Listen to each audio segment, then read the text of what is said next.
ఏంటి సార్, ఎక్కడికి జెట్ స్పీడ్లో వెళ్తున్నారు? తండ్రి కాబోతున్నావని జోష్ పెంచినట్టున్నావు. రే, నా టెన్షన్లో నేనున్నాను రా. నీకు తమాషాగా ఉందా? టెన్షన్ ఎందుకు మావా, ఏమైంది? ఇదైందని కరెక్ట్గా చెప్పలేను కానీ ఏదో అయిందిరా. నాకు స్పష్టంగా చెప్తేనే అర్థం కాదు, అలాంటిది సస్పెన్స్తో చెప్తే నాకేం అర్థం అవుతుంది? అసలు విషయం ఏంటో డైరెక్ట్గా చెప్పు. డాక్టర్ సుమగారు కాల్ చేశారా, ఏదో ఇంపార్టెంట్ విషయం మాట్లాడాలని చెప్పారు. అర్జెంటుగా హాస్పిటల్కి రమ్మని చెప్పారు. అవునా? అంత అర్జెంటుగా నువ్వు ఒక్కడివే వెళ్ళడం ఎందుకు? నేను నీతో పాటు వస్తాను రా. పద.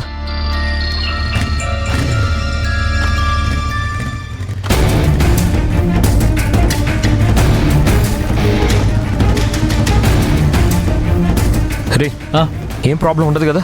నార్మల్గా మాట్లాడాలని పిలుచుంటారు అంతే కదా? అంతేరా, ఈ టైంలో లక్ష్మిని ఎలా చూసుకోవాలో చెప్పడానికి పిలుచుంటారు, లేదంటే ఏదైనా మెడిసిన్ ఇవ్వడానికి పిలుచుంటారు. నువ్వేం టెన్షన్ పడకు. సరే.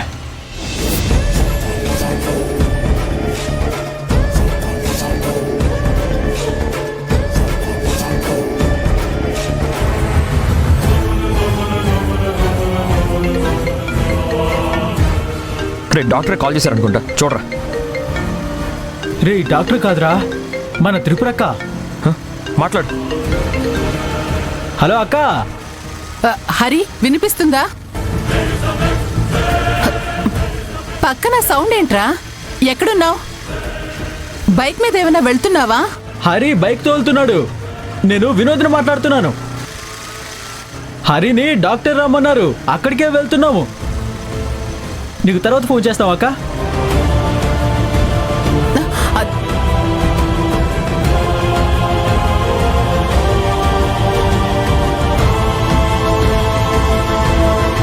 హాస్పిటలా? అది కూడా ఇంత అర్జెంటుగానా? అంటే ఏదో జరిగింది. ఇంట్లో అందరూ ఉండగా వాళ్ళందరినీ వదిలేసి ఇలా సడన్గా హాస్పిటల్కి వెళ్తున్నాడంటే అంత ఇంపార్టెంట్ ఏమై ఉంటుంది?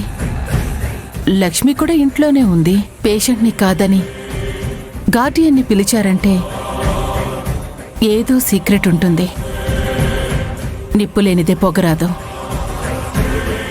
అది ఎలాంటి చిచ్చో స్వయంగా నేనే వెళ్ళి చూడాలి.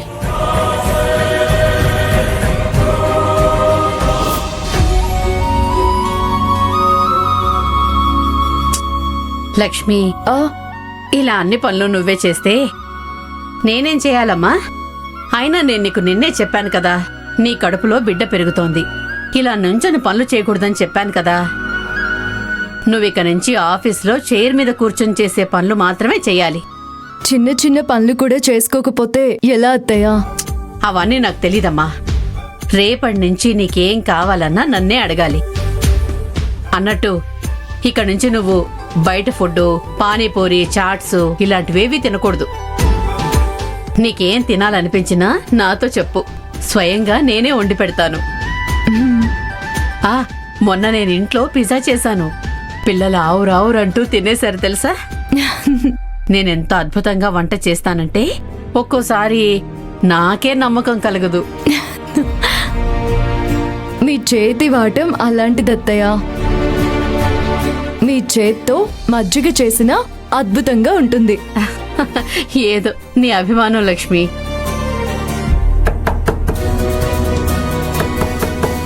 మామయ్య వాళ్ళు వచ్చినట్టున్నారు, నేను వెళ్ళి చూస్తాను.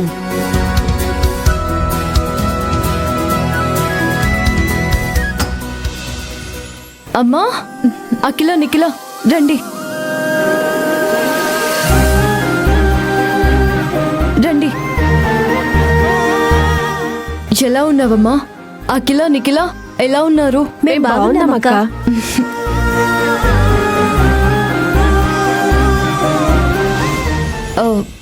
అమ్మా, ఆ రోజు నా బిహేవియర్ చూసి మళ్ళీ ఇంటికి వస్తారో లేదో అని ఎంత ఆలోచించానో తెలుసా?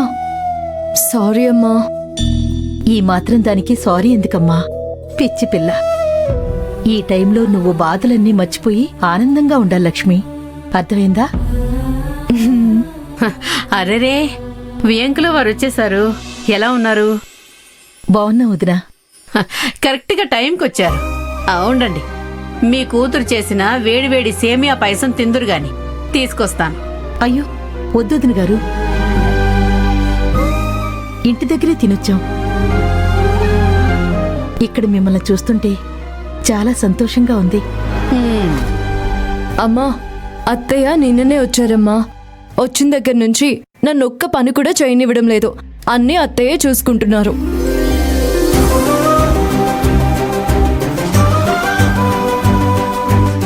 నేనేదైనా పని చేయడానికి వెళ్ళినా అడ్డుపడి నన్ను రెస్ట్ తీసుకోమంటోంది. మంచిది. కడుపుతో ఉన్నవాళ్ళు ఎంత రెస్ట్ తీసుకుంటే అంత మంచిది. అన్నట్టు నేనొచ్చిన పని పూర్తి చేయాలి. ఒకసారి పూజగది దగ్గరికి వెళదాం పదమ్మా.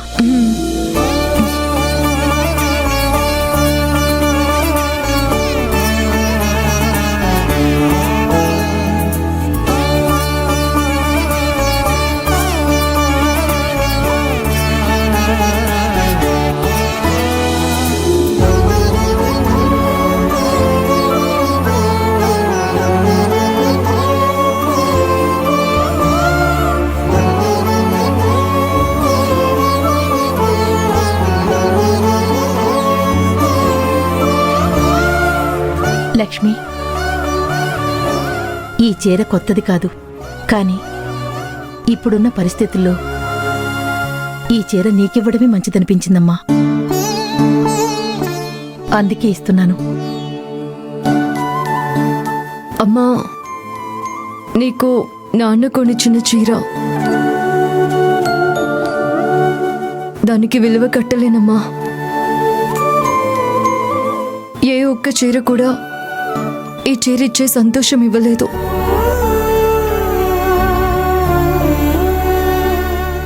నాన్న ఆశీర్వాదంతో ఇచ్చిన చీర, ఈ చీర నాకు ఇస్తున్నందుకు నాకు చాలా ఆనందంగా ఉందమ్మా. నాన్న నా కళ్ళ ముందుకే వచ్చినంత సంతోషంగా ఉంది. థ్యాంక్ యూ సో మచ్ అమ్మా.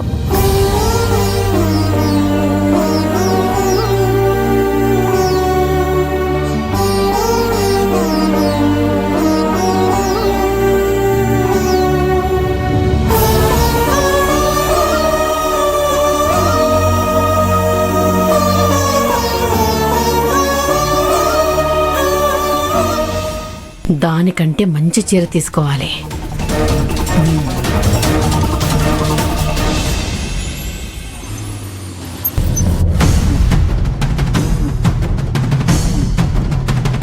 హరి, నువ్వు వెళ్ళి మాట్లాడరా.